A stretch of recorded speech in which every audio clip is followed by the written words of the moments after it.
English Vocabulary, Lesson 12. Topic: The 4th of July, Independence Day in the United States of America. Part 2. In any case, European colonists became Americans, and Native Americans had little choice but to accept the many changes. The United States grew from 13 states to 50. Today, we try our best as a country to recognize everyone's right to live freely and pursue happiness. It's not a perfect country, but I'm happy to live here. I look forward to almost every holiday, and that includes Independence Day. Independence Day is a federal holiday, which means the United States government recognizes it and the entire country celebrates it. Every city has its own celebration. I think most Americans are like me and look forward to the holiday. Many families gather for picnics and fun. I myself love to watch the fireworks and hear patriotic songs. My children are still too young for fireworks, but I think we'll at least manage to have a barbecue. In my opinion, good food from the grill is almost as important as watching the fireworks and waving the American flag on Independence Day. Look forward to. I look forward to almost every holiday. To look forward to something is to get excited about it. This is a phrasal verb, and this verb always takes an object. You look forward to what? Federal. Independence Day is a federal holiday. Federal is having to do with a country's government. A common phrase is federal holiday. Entire. The entire country celebrates it. Entire means all, the whole thing. Patriotic. I myself love to watch the fireworks and hear patriotic songs. Patriotic means having pride in one's country. Manage. I think we'll at least manage to have a barbecue. Manage means to be able to do something difficult. We often say that you manage to do something. That's manage plus the infinitive. Listening task 2. Listen a final time and try to understand the history without the aid of any text. July 4th, 1776 is the day the American colonies declared their independence from the British Empire. There were 13 colonies at the time: New Hampshire, Massachusetts, Connecticut, Rhode Island, New York, Pennsylvania, New Jersey, Delaware, Maryland, Virginia, North Carolina, South Carolina, and Georgia. The colonists began questioning British rule even before the 1770s. They felt that they had certain rights that King George III and his government didn't recognize. British laws were used in the colonies, but the colonists had little or no voice in the British Parliament. Unfair taxes created a lot of anger among the American colonists.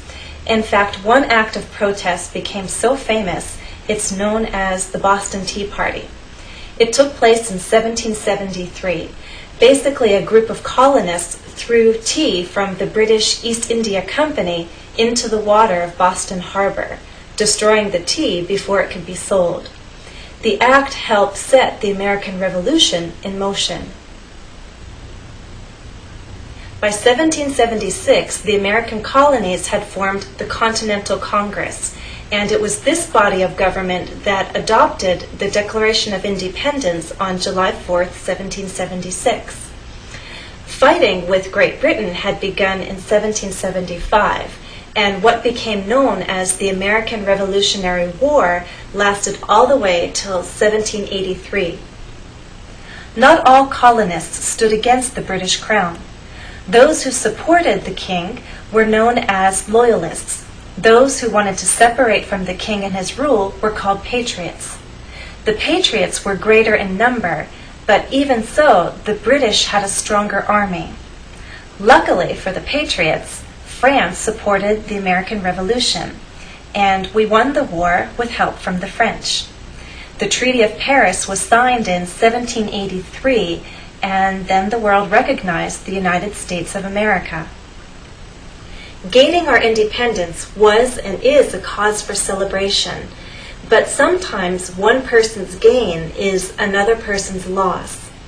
I believe it's important to remember what the birth of the United States meant to the people who were here before the European colonists. Native Americans, also called American Indians, once lived from the Atlantic Ocean to the Pacific Ocean, and they had their own nations. The American colonies were built on their lands. The formation and growth of the United States meant the gradual end to their way of life.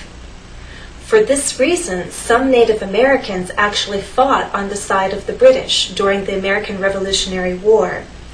The British lost the war, and Native Americans continued to lose their land and their way of life. For a long time, this was not recognized widely as a tragedy, but today many Americans know the history and feel compassion for Native Americans. We can't change history, but we can learn from it.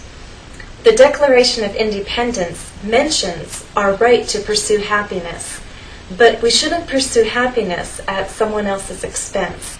In any case, European colonists became Americans, and Native Americans had little choice but to accept the many changes. The United States grew from 13 states to 50. Today, we try our best as a country to recognize everyone's right to live freely and pursue happiness. It's not a perfect country, but I'm happy to live here. I look forward to almost every holiday, and that includes Independence Day.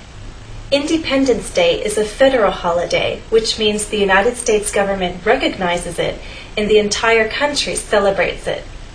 Every city has its own celebration. I think most Americans are like me and look forward to the holiday.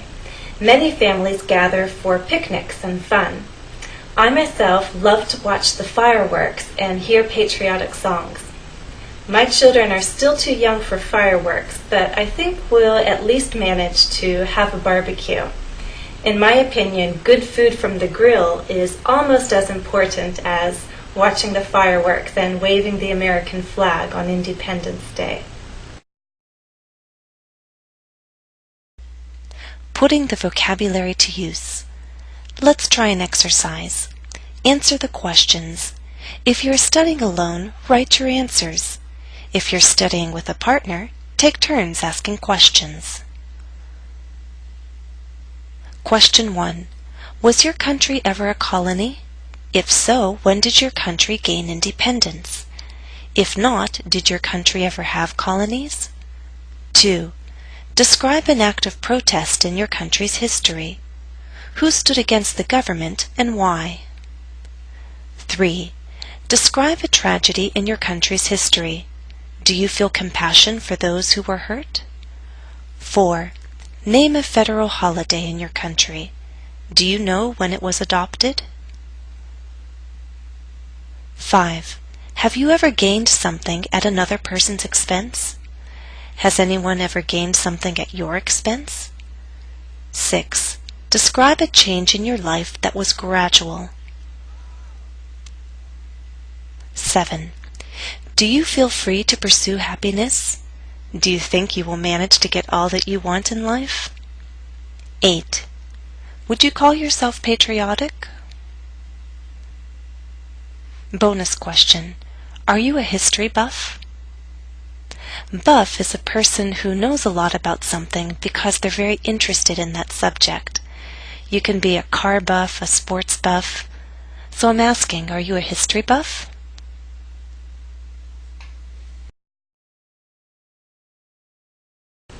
Well, that's all for our lesson today. Thank you for watching, and thank you for letting me share some American history with you. Happy studies.